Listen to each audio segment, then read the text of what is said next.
my veins, I've been driving this train. Years in this lane, there's no stopping this flame. Cause I came to the game and I changed it to play how I like, rearranged it to my own domain. Yeah, I got what it takes, made lots of mistakes, taking shots, skipping breaks, feeling lost, feeling great, popping off, singing straight, never stopped, never changed. All the squad here to play, and I've got something to say, yeah. I work hard each and every day, I get lost in the words I say. I don't push pause, no, I push play. I won't stop till I make a change. I withdraw on the things I make. I turn flaws into flawless traits. I build tall, never capping space. I won't stop till I hear him say, Hey, welcome back. We're here for Put a Ring on It, Season 4, Episode 8, The Gift. How you doing today, Alex? I'm doing fantastic. Fantastic. This episode had a lot of surprises in it. It did. It had a lot of stuff going on, and we're going to get right into that too. How's everybody out there? How's the weather where you are? It was nice. It's starting to cool down. It's going back into the 50s in the evenings the next couple of nights. So this is crazy weather. I know. It's springtime. You know, you go back and forth, back and forth. Like one day I had my jacket on, the next day I practically needed shorts and a t-shirt. It's different. It's different. Very, very much so. Very much so. I don't get it, but okay. Well, I think it's called spring, but yeah. It's interesting. I think I'm just guessing. I don't know. I don't do the almanac. I don't know if you do the almanac every year, but I'm thinking this is going to be like a really hot summer, just gauging by how warm the spring is already. Yeah, possibly, but we'll see. It was a very mild winter here, very mild. So I don't know what's going on. Really? Yeah. Same here. It was here too. It really was. So but we'll get started. Let me go over here to my notes. Yeah. Hey there, Monique King. Good to see you. Welcome in. Right. So we open with Dr. Stacy, and she's talking to Jasha. You know, kind of pick up where we left off from last week, and she's talking to Joya and Jasha. Joya is talking about her date and you know how fun it was, and that's her first date with Luther. But Jasha's over to the side, and he's kind of like rolling his eyes and making little faces, like being funny. But Dr. Stacy calls him on it because she's saying, well, what's that feeling? And he's like, oh, you know, I'm good. Like, you know, like the guys typically do. They don't want to talk about feelings. That's too much. That's too heavy for him. Right. Then finally he says, you know what? He was cool with everything. But after a lot of prodding, he finally says, you know what? I did feel uncomfortable. When she was talking about her date to me. I felt uncomfortable, and I'm just going to say that I felt uncomfortable. And Dr. Stacy, you know, applauds him because that's what she encourages, that in the therapy and counseling session, you have to be free to discuss how you feel, or otherwise you won't make any progress. Yeah, and it's interesting thing to me the last couple of weekends, because Jasha, who has been like, you know, the pillar of stoicness, you know, throughout this thing, the last couple of weeks he's blinked. And so I'm trying to figure out what's starting to get to him at this point. That's what I like to know. Really? Do you have any idea? You know, I think that, you know, when they start going on second and third dates, you start sensing that there's a connection there, much like Catherine and Marcus, right? I mean, they have a real connection. So that's kind of scary because, you know, Joya want to go back and see Luther again. Because she really enjoyed, you know, the date, and they got the whole flamingo thing, you know, and a few other things that are kind of synergy that they have. And I think, you know, Jasha is really starting to think, you know, if she meet the wrong guy, you know, I could lose out. And I think that, yeah, he could lose out. And I think that's starting to bother him. Oh, wow. Yeah, I hadn't looked at it that way, but you're probably right. And so Dr. Stacy tells the group of them, all three couples, this process will put pressure on anyone. And the question is it time to move on, or, as they say, put a ring on it? So we move over to Zay and Jasmine's house, where they discuss her upcoming date. And then we see Josie from the Bronx coming down the street to pick her up. And then when he gets inside and, he's done all the greetings and everything, and she comes down the stairs and she's looking very cute, cute little leather coat with the fur. And he asked her for a hug right there in front of her man. And she says, no, she kind of puts her hands, like spreads his hands away from her and says, no, I don't do hugs, And I was really impressed with her, that she wasn't petty, that she stood her ground. She established her boundaries with him, and right there in front of her man. I thought that was good. But she says in the confessional that she doesn't believe that Zay would do the same thing for her. What do you think? Yeah, I mean, it all depends on how you look at it, because a hug can be harmless. You can hug a stranger, and that was You're not that going was on a date with a stranger, though. Well, she is well, and she isn't, but yeah. typically the male female chemistry. No, I don't agree with that. I don't agree Well, with that. a lot of people greet with hugs. That's some people that's in their culture that they grew up in. Some people just want to hug. Some people, it just depends. But I understand what she's trying to do is let, Zay know that, listen, I'm respecting the boundary. So Yes. when you go out, you better do the same thing. That's what she's doing. Right. And then to your point, like I said, I know what you're saying. I typically will greet people with a hug, but these are people that I know.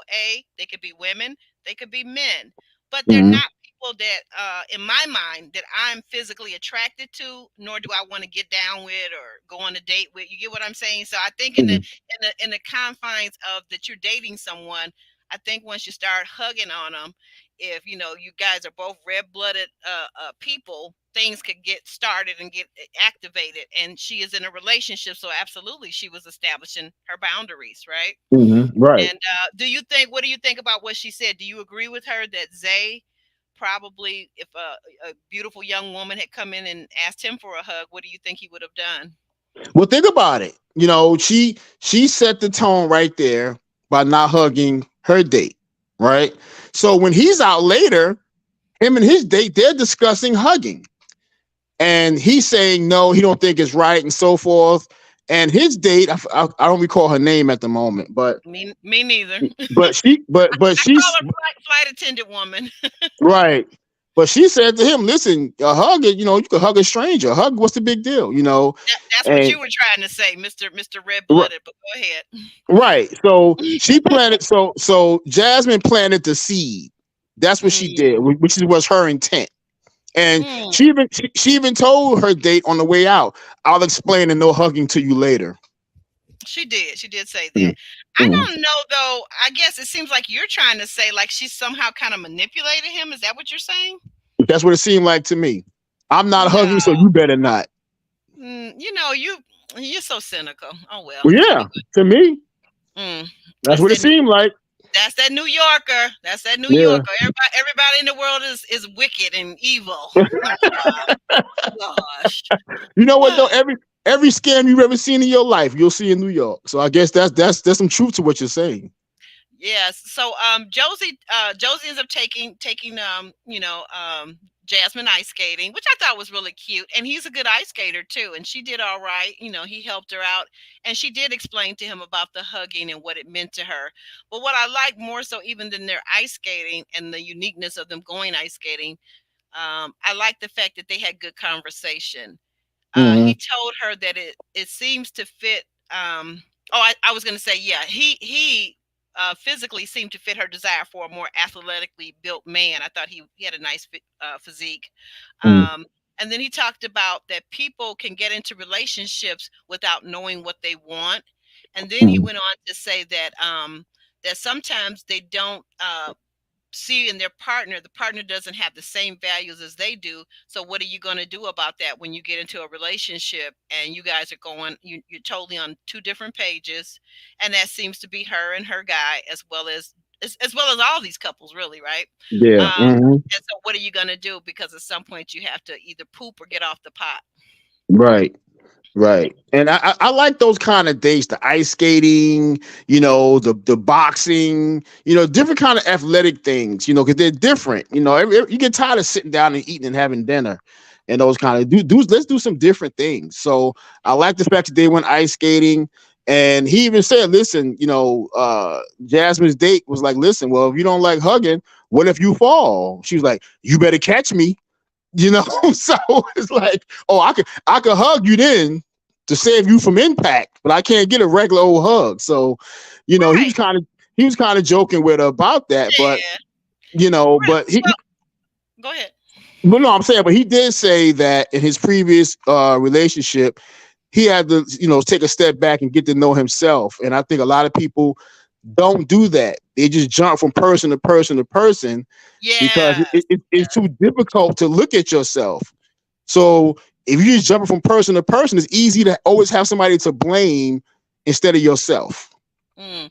Okay, I've been waiting for you to finish up because I want you to read that comment that's on the screen. Oh, you want to read the comment? Let me see what it says. But Alex, I would be the main one saying, "Where's my hug?" to his dates. She would, huh? You would, Monique?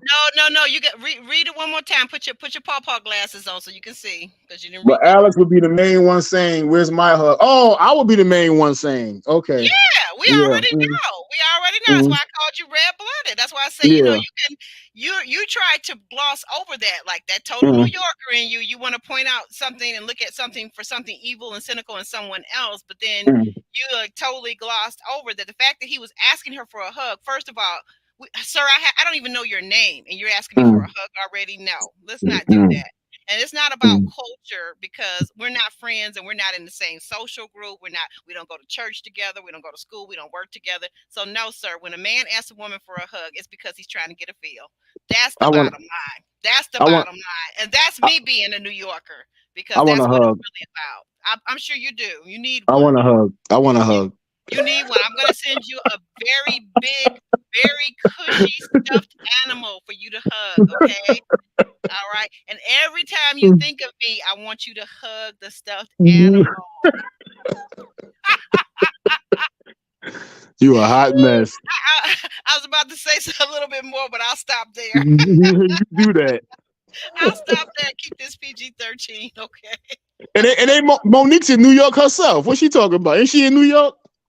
No, Monique is on the other side of the country, away from, totally away from New York. She's on the more on the western part of the country. Oh, okay, okay, So, okay.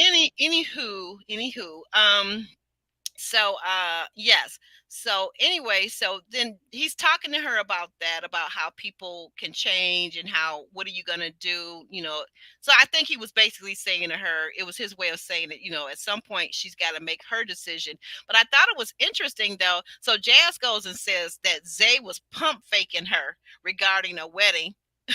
I thought Mm, that was so funny when she said that term, pump faking, and then yeah. she said that, yeah. And he said, really? And she said, yeah, about the wedding, about the date, about the venue, about the this, about the that. And I thought to myself, now, I didn't like that. Now I'm a woman and I know I get on the men really hard, but I gotta say something to her too. I didn't like that she was focusing, she said wedding, and I think that happens a lot with women and sometimes even with men. You're talking about a day or a period of time that maybe lasts all of, if you ever sat and really looked at how long it takes for the ceremony, it's all of like maybe 10-15 minutes, right? Not long. Not long at all. Kind of like other things that people make a big deal about that don't take very long either. But so you're talking about 15 minutes in time, but what you really should be focused on is a lifetime of building together, loving each other, going through the ups and downs. One day, at some point in time, your partner might get ill, seriously ill. You may have to take care of them, vice versa. There may be financial hardships. There could be a variety of things, and everybody's focused in on this wedding day rather than the actual marriage. Yeah, so many people mistake the wedding for the marriage, and Mm-hmm. it's two totally different things. Two Mm-hmm. totally different things.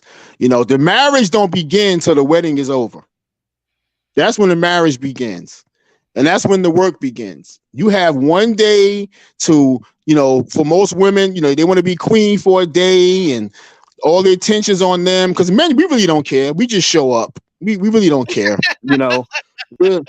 We're, we're trying to get to the honeymoon to consummate this thing. We don't care. So it's for our wife to be queen for a day and so forth. But after that, okay, you wake up the next day, we're married. Okay, now what? Right, right, right. And you know something else that was interesting that she said, and you tell me what you think about this as a guy. Something interesting also that Jasmine said before we move on is that she said that this is the most submissive she's ever been in a relationship is with this man, with Zay. And he Hmm. said, "Well, what were you like before?" And she said, "You know, I'm from Brooklyn. Everybody's from New York in these shows. Have you ever Yeah, noticed that?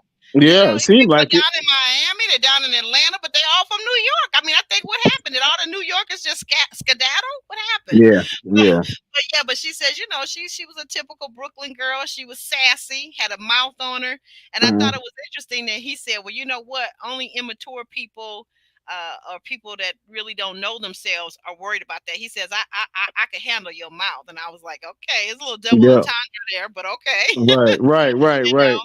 But I Yeah. got what he was saying though. He didn't seem to be moved by any of that, and he did seem to be what I guess what we oftentimes say on these shows. He seemed to be a manly man. Would you agree?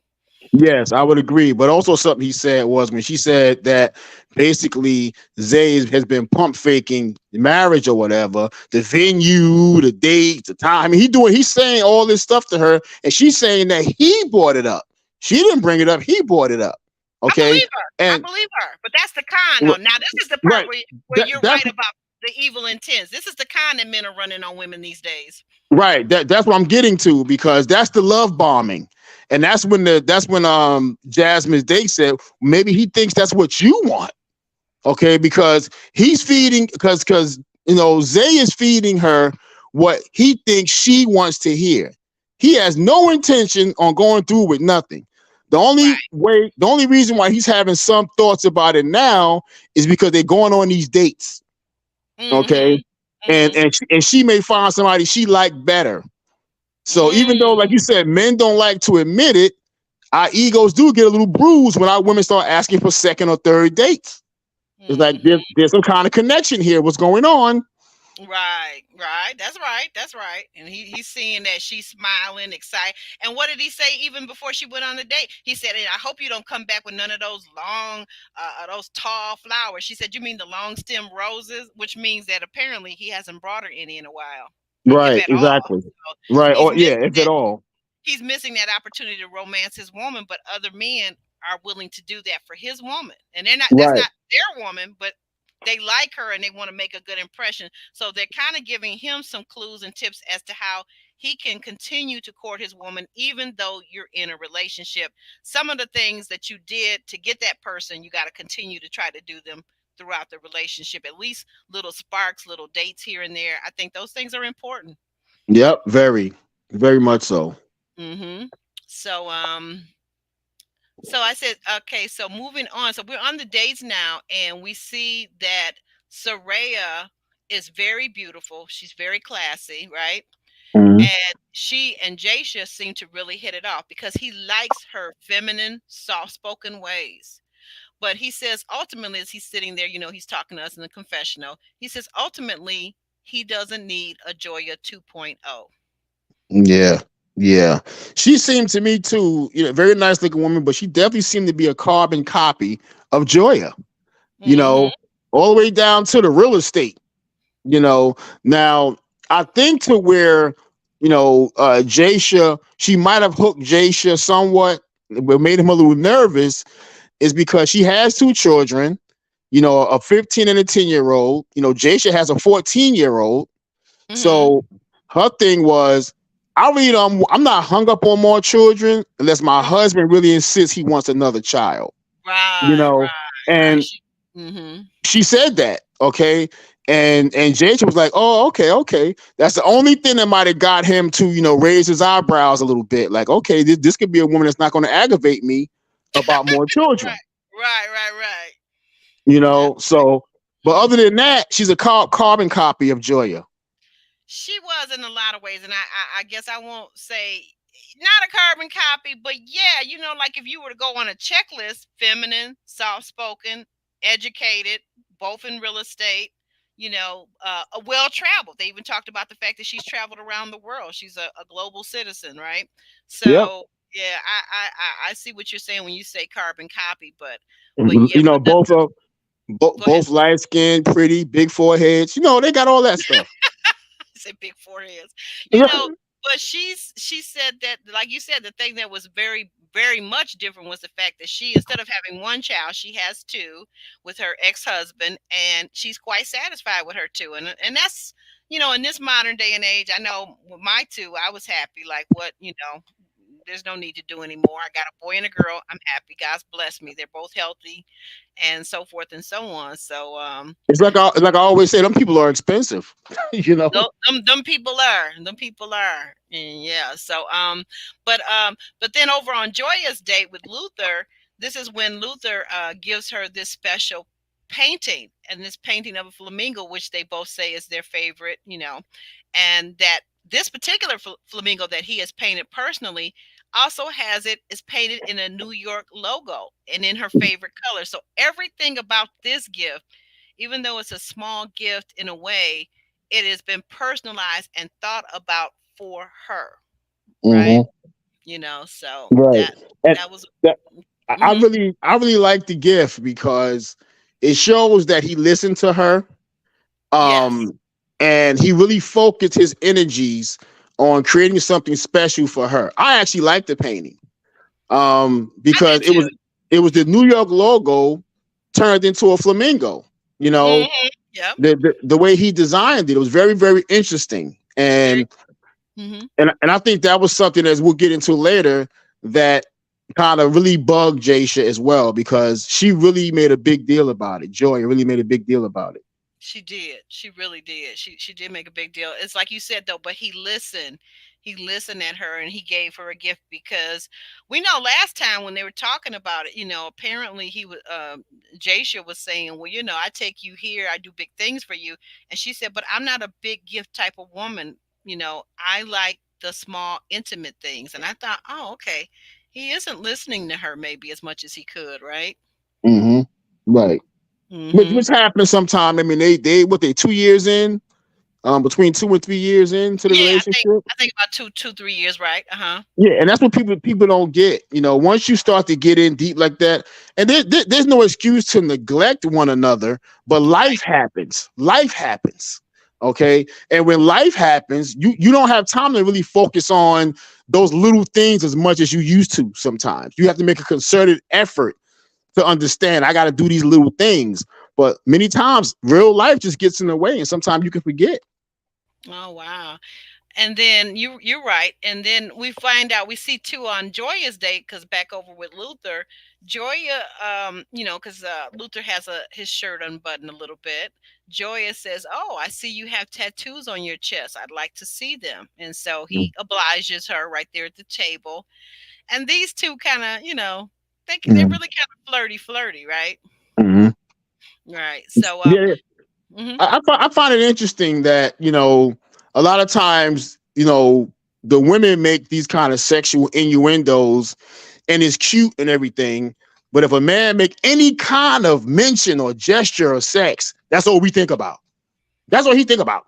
It's You true. know, It's true I'm like, why is that? because it's I don't, true. yeah, okay. Well, it's true. Well, It's thank like you.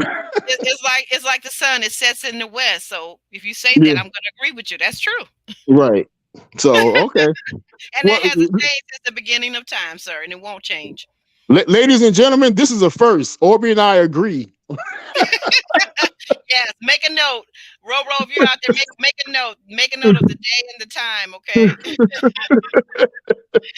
And so I go on to say in our notes, Zay has a date with the flight attendant again. I can't remember that child's name. It's just not really that memorable at this point. But and you know, but what I notice in this date is that he seems to have grown some.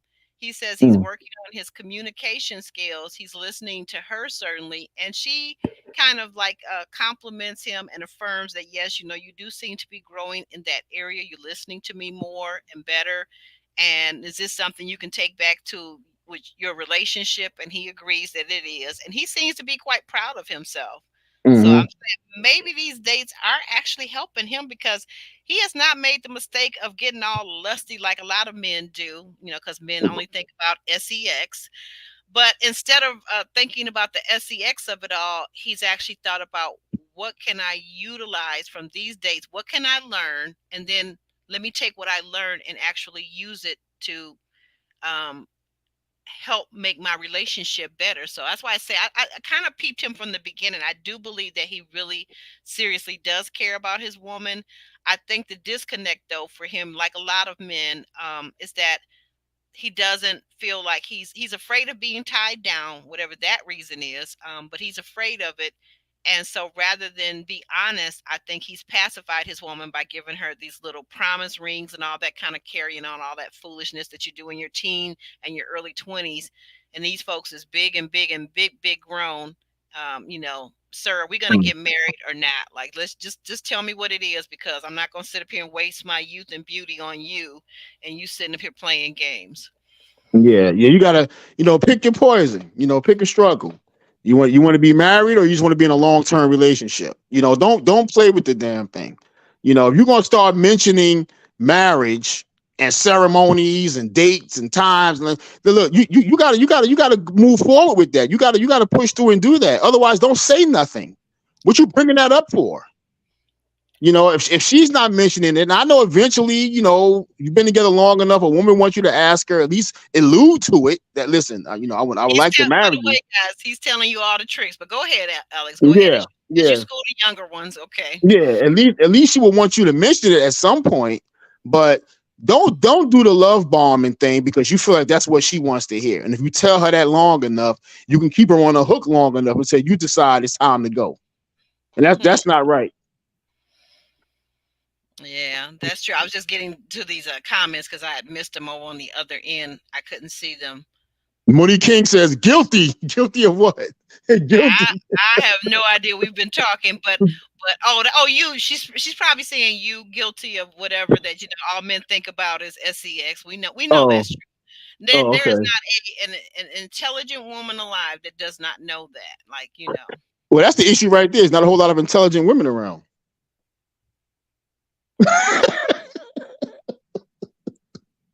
Hi, Ellen. I'm counting to 10, 6, 7, You can 8, count that far? 9, 10. The only name that I want to remember is Jasha, says LMV. She sips her cool water to kind of cool off. I know that's right, girl. I know that's right. Between Jasha and Marcus, I like both of them. Yes. Um, Ah, and we're still talking about the okay, we'll leave that off. Oh yeah, and then Roro says, wow, you guys are actually agreeing on something. That's shocking. very.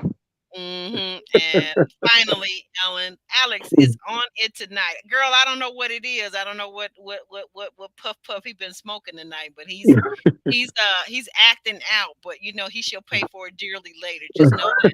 Just know that. I'm gonna hold him to it. I'm gonna hold him Oh, to it. lordy, lordy, But lordy. anyway, so Luther asked Joya on their date, as we wrap them up, if 2 years ago, before she was with Jasha, would she have really been want to be in a relationship with him? So, like I said, they are very flirty, flirty, flirty. I Mm-hmm. think I doubled back. Okay, I'm sorry. Uh, What did you double back to? Joy and Luther? just hold on.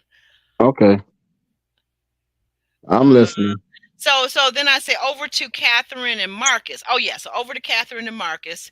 Um, we see Marcus now. This is a interesting thing when you see a man, and you don't see this too much these days because I don't think most men have enough testosterone, drive, and focus to do this. But this man, Marcus, he did something what I think you guys call a full court press. He Mm-hmm. was pulling out all the verbal stops and he was laying all of his cards allegedly on the table that if she would come over to where he was, he could make her happy. He could do this and he could do that, and he would respect her even when he's angry and they're disagreeing. That you have to have respect and all of these things. And so I made it just kind of took me back to years ago when a Texan had put a full court press on me, and I just noted that that did not end very well. Now, maybe Marcus may be more intentional and may have real true integrity as a man, but the viewers nor Cat don't know him well enough to know that. Right. And he outright said it, I want you. That's what he Hmm. said. Yeah, he did. Okay. That's a And beautiful, that's a beautiful thing, and a very sexy thing to hear from a man. For a woman to hear that from a man that she's attracted to and mhm, desires as well, that's right up there almost with "I love you." That is a right. very deep thing for a man to say to a woman. So that's why I said Mhm. he put on a total full court press with her. Yeah, he came back off a business trip, you know, Mm-hmm. Cut you the know, business trip short. yeah, cut the business trip short so he could be there for her. So my thing is this a case of love bombing, or is he really sincerely wanting her? Because Catherine, she may not seem like it with all the bravado and the yelling and the screaming and the temper, but right now she's very fragile. She's Yeah. very fragile. Yes. Thank you. Now we can this. Wow. Mark this down. Twice we agree. Twice. In one show, twice in one show. Wow. Right. But you're Mm. right though. You're right. She is very fragile. Both I believe both her and Ricky are very fragile. And rather than being in a relationship, what they need to do is end things between the two of them, and they could end it amicably. But they need to end it, and they need to both work on themselves. They need to go into their corners and decide to take time out from relationships and focus in on the main thing, which is yourself, getting yourself right. Right. Exactly right. And I think that Catherine should not. I'm not sure how this thing is going to end for them, but she should not jump from Ricky to Marcus. This is a prime example of somebody who just needs time for themselves to get to know themselves and figure themselves out. This is a prime example of that for Catherine. Well, wait a minute. Hold on. I'm sorry, not talking to you. This one Mm. right here. Monique, tell me why you say that. Write it in, put it in the chat. Tell me why you say that. You really believe that? Cause and J Dub, hey, how you doing? Welcome in. J Dub, what do you think? You're a guy. You can read other guys. Do you think what is he?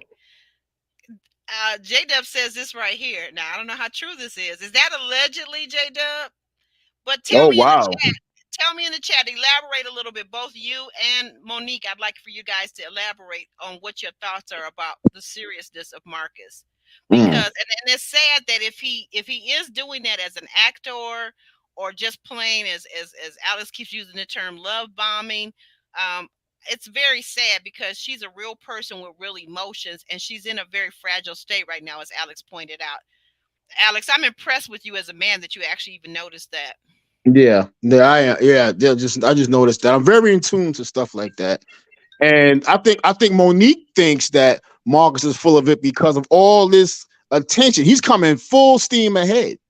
It's like Hmm. what's all the pressure, about, and Mm. and I know they're up against the clock. It's a short period of time, and he got to put his best foot forward. I understand that, but it's a little much at this point. A little bit much.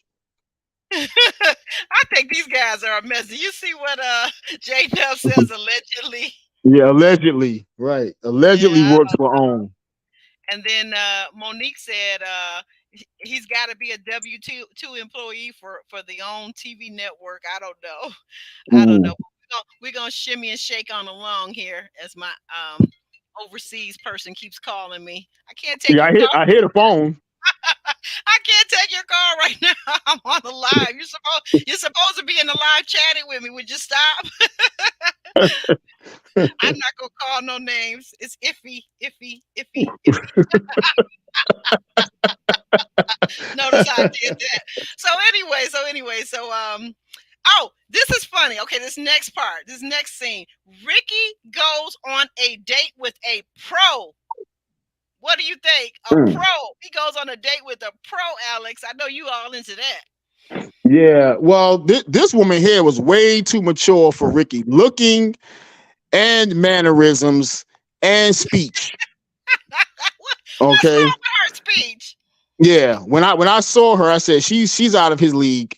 He's out of her league. Whatever you want to say it, but You that said it was right not. the first time. You said it right the Yeah, first. yeah. That was not a match. She came across too mature of a woman, almost like an auntie to him or a big sister.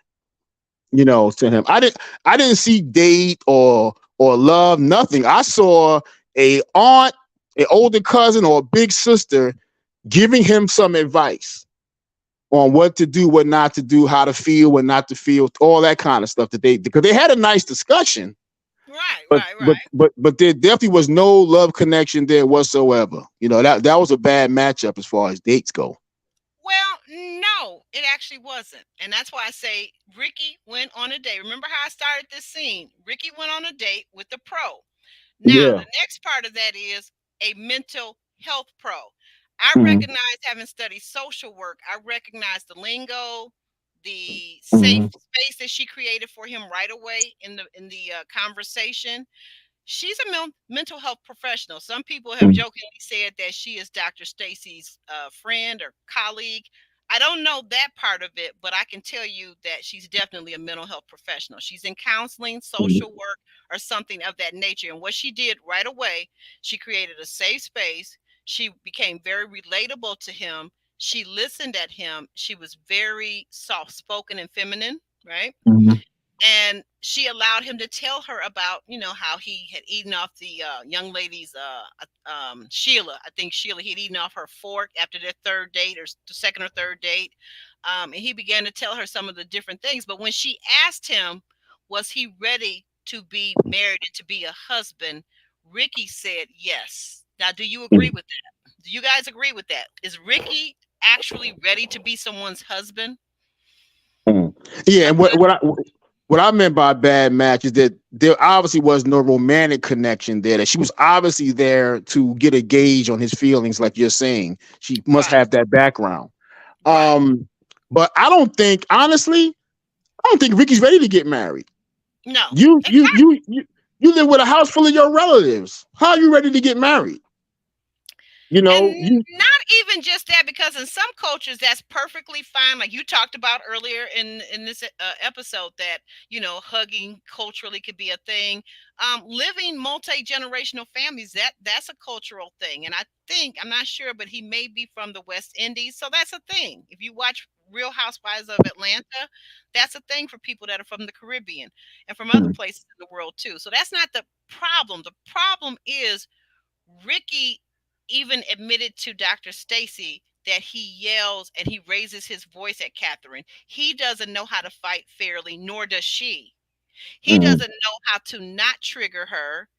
He doesn't know how to listen to her. He doesn't really put a lot of value in what she's saying. And he sees her primarily as a means to an end. She's his friend for all these years. And if you notice the pattern when he was talking to the pro, the professional, the thing that he said was consistent. He always takes a girlfriend and makes her into his woman, and it has never worked for him thus far. So why he thinks it's going to work the next time around, I'm not really sure. Yeah, yeah, and the reason why I say the living conditions with the family, and you're right. Sometimes that's culturally acceptable in a lot of cultures. In this case, although, in a lot of times, the families just don't know how to stay out of your business, and that's the issue that Catherine had. They have arguments. Family want to jump in with they 2 and 3 cents. They can't have a decent disagreement.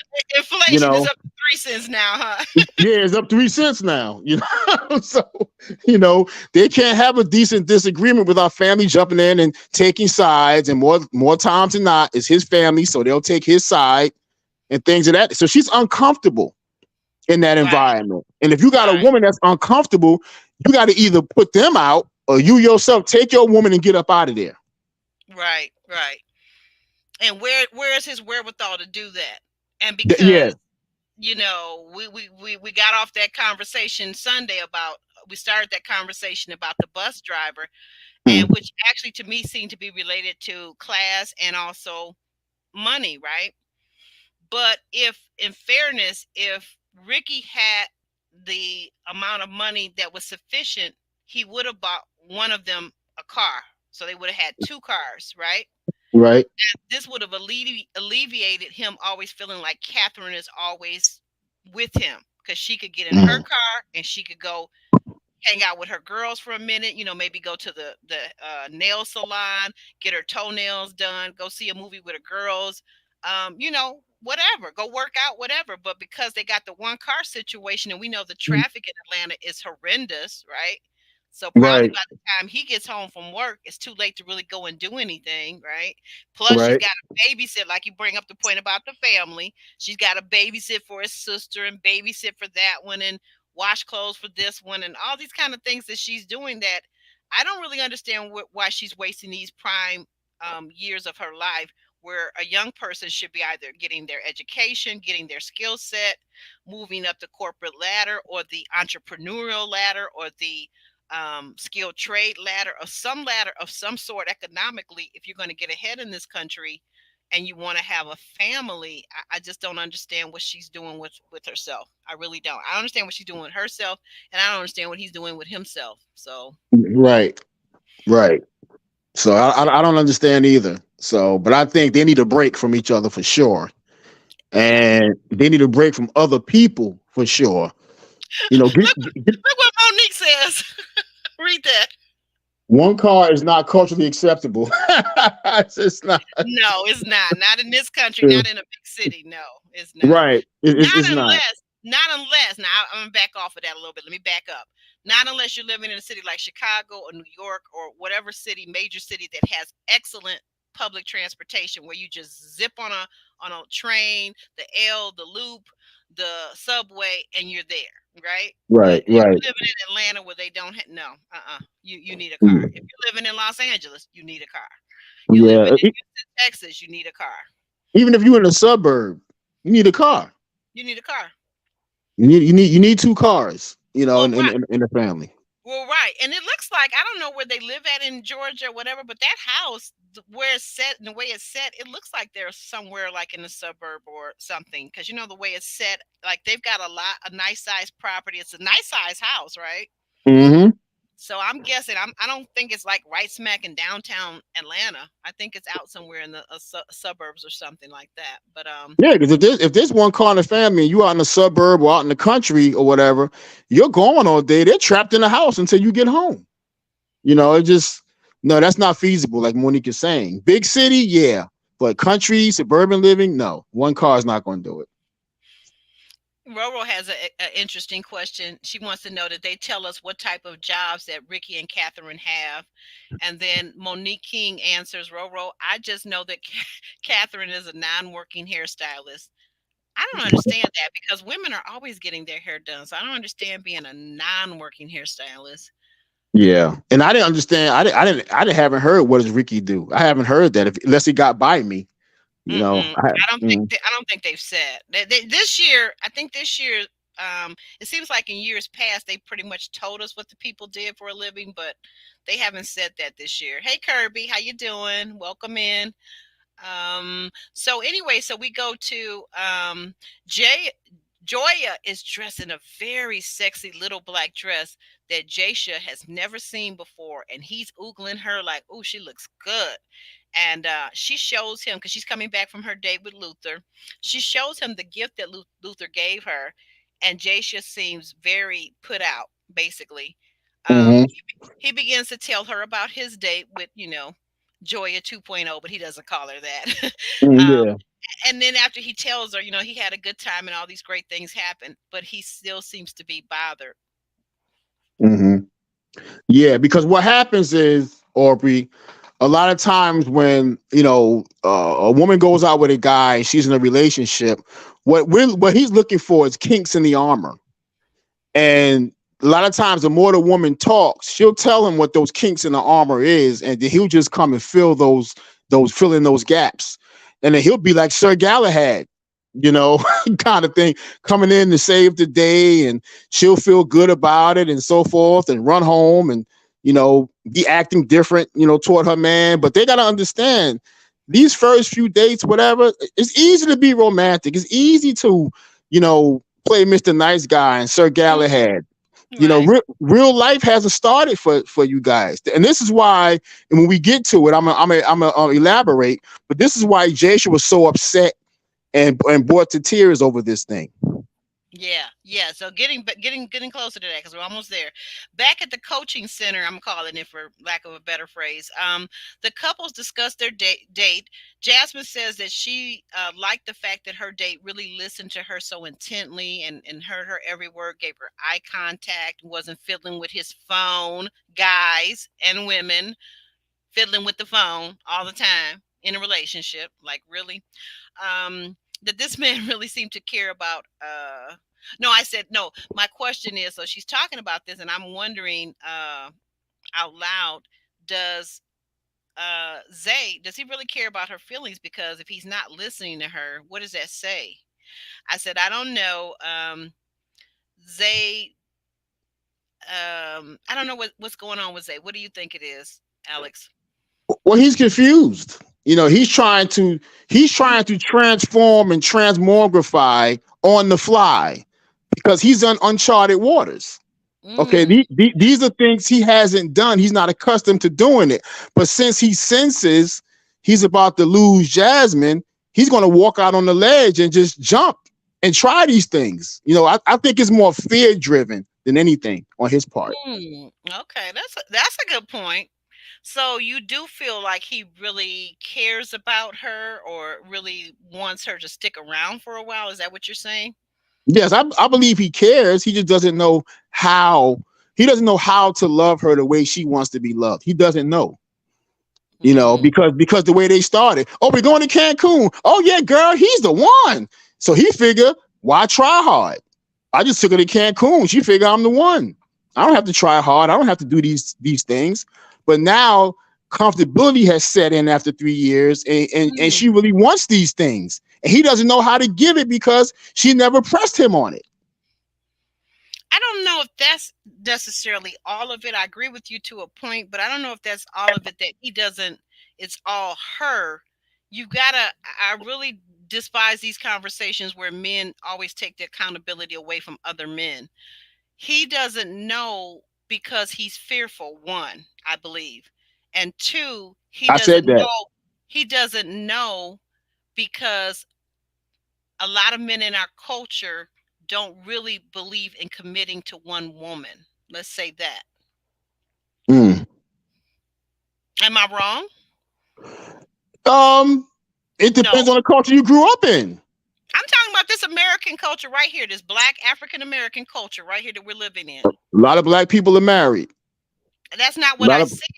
That's not what I said. I'm not talking about the ones who are married. I'm talking about the ones who will give you promise rings in their 40s and tell you we're going to get married and they're blowing smoke up your butt. That's what I'm right, like, talking about. And you know what I'm talking about. yeah, like he's doing.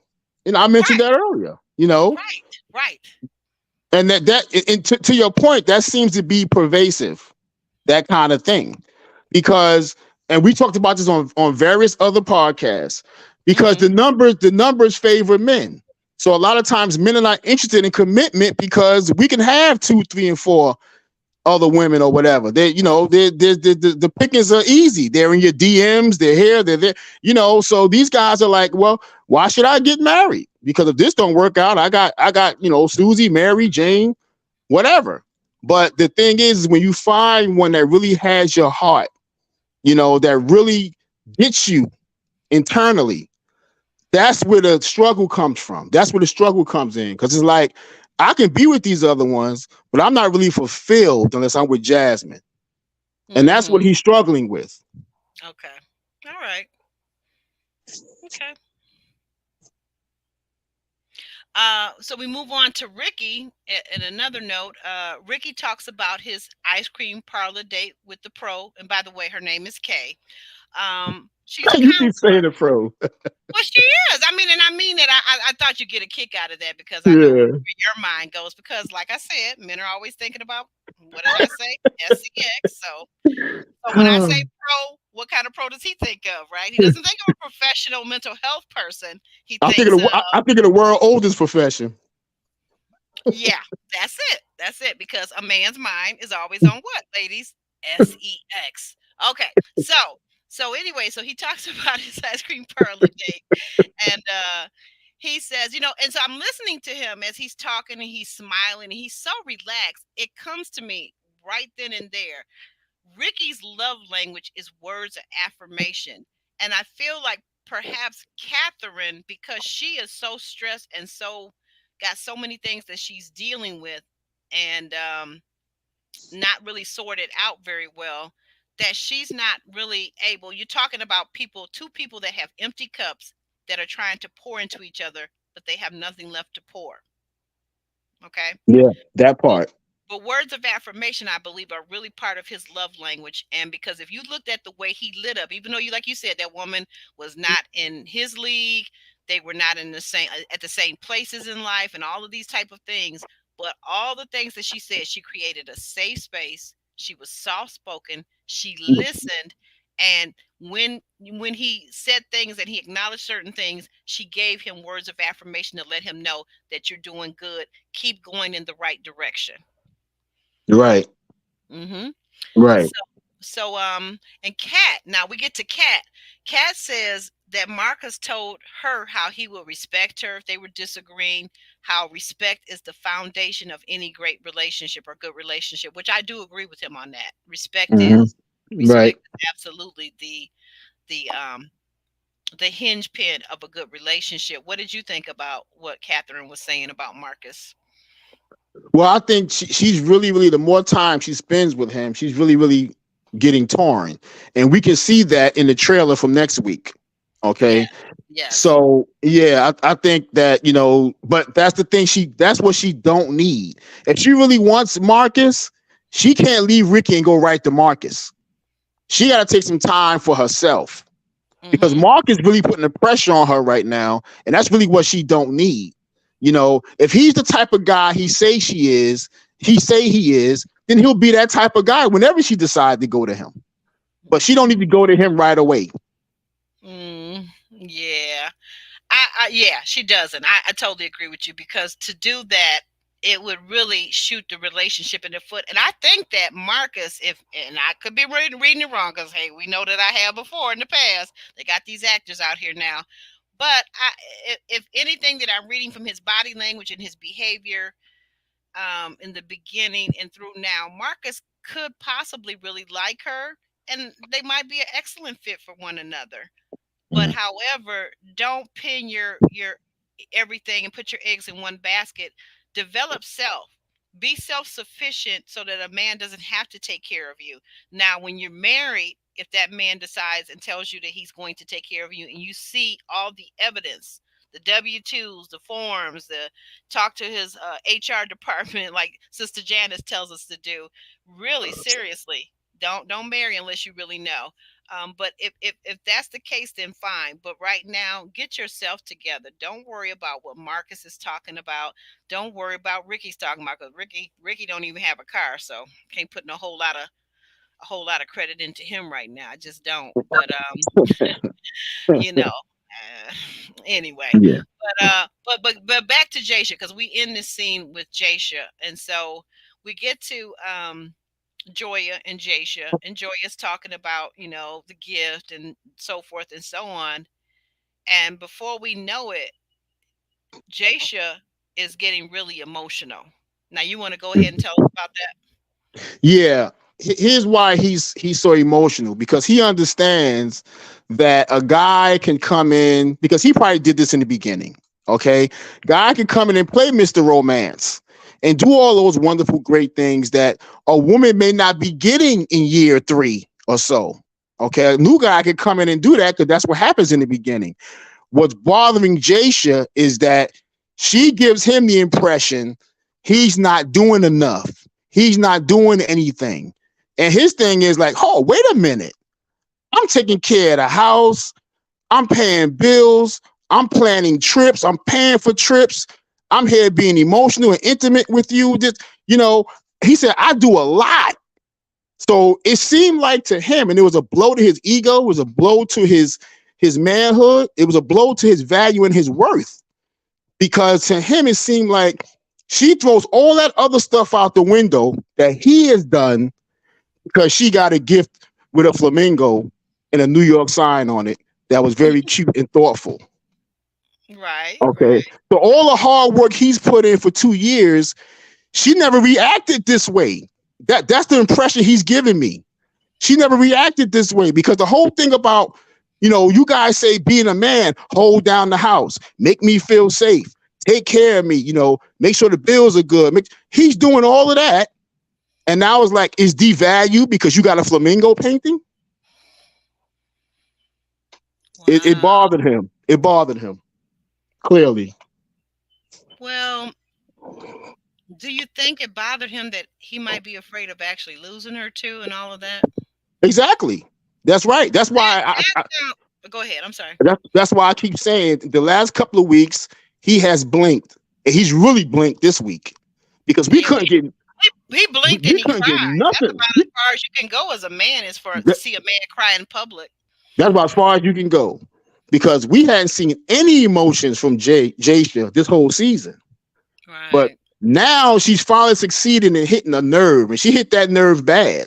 And I'm eager to see how Joya comes back from this to make him feel secure enough to say, I do appreciate what you've done. I do love you for the man that you are. It's not really all about the gift, but hopefully you can see in the future, maybe do some of those things, but I'm not discounting how you've held us down, and she got to really nail that home for him because he's hurt by that. He's hurt. You see what Roro said? She said, I thought he was crying because he thought Joya didn't appreciate the things that he did for her. Right. Is that the same? Same thing. Same thing. That's right. Yeah. Same thing. I don't know, guys. I'm feeling like that's what he said, but I'm thinking that it's more than that. I think that's a portion of it, but I think you said something earlier. I forget which one of the people it was, but I think that he is like coming to, and this is what the show is really trying to do, to push them to face the major issue, because people have been sweeping stuff up under the rugs for 2-3 years in these relationships. Right. I think what it is he's actually facing the fact that it's either give her what she wants, change his mind, look at it differently, have a different perspective about it, or move the hell on.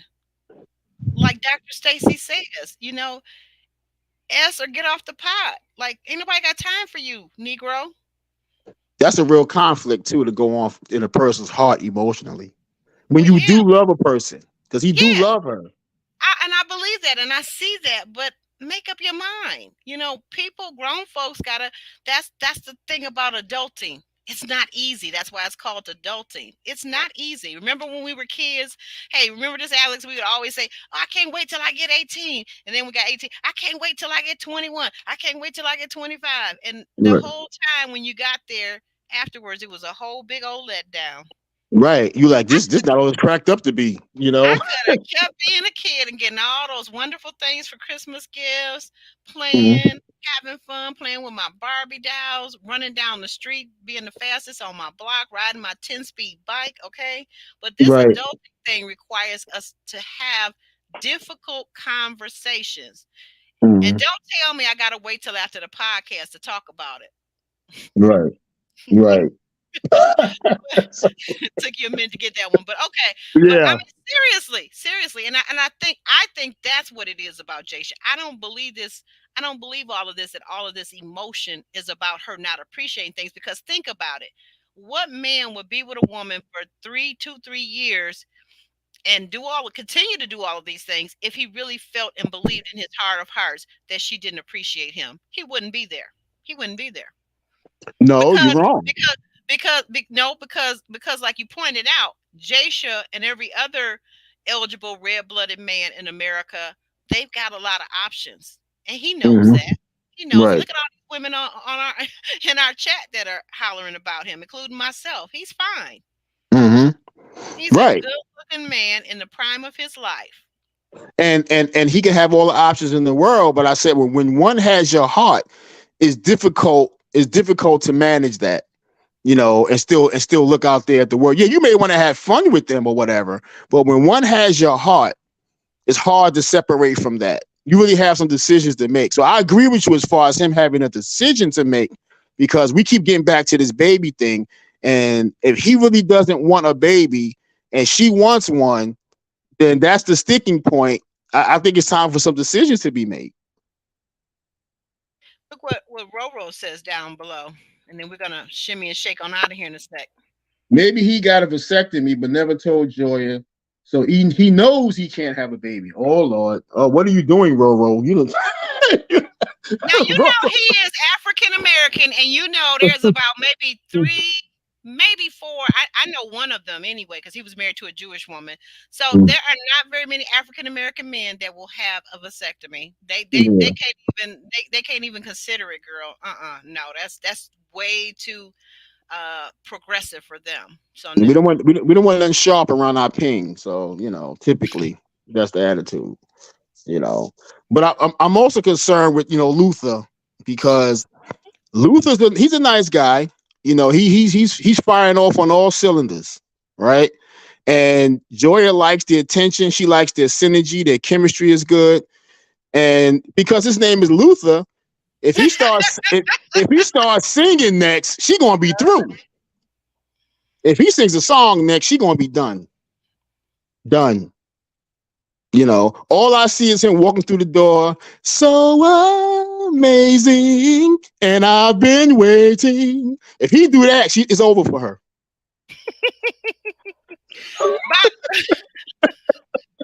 You know what? It's time to shimmy and shake on. Guys, like the video. If I haven't asked you already, please like the video. But tell them about your channel real quick, and we're gonna get on out of here.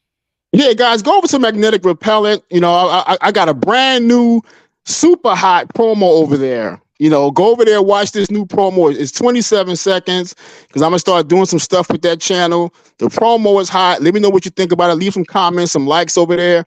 Subscribe and tell a friend. Let's do it. Right.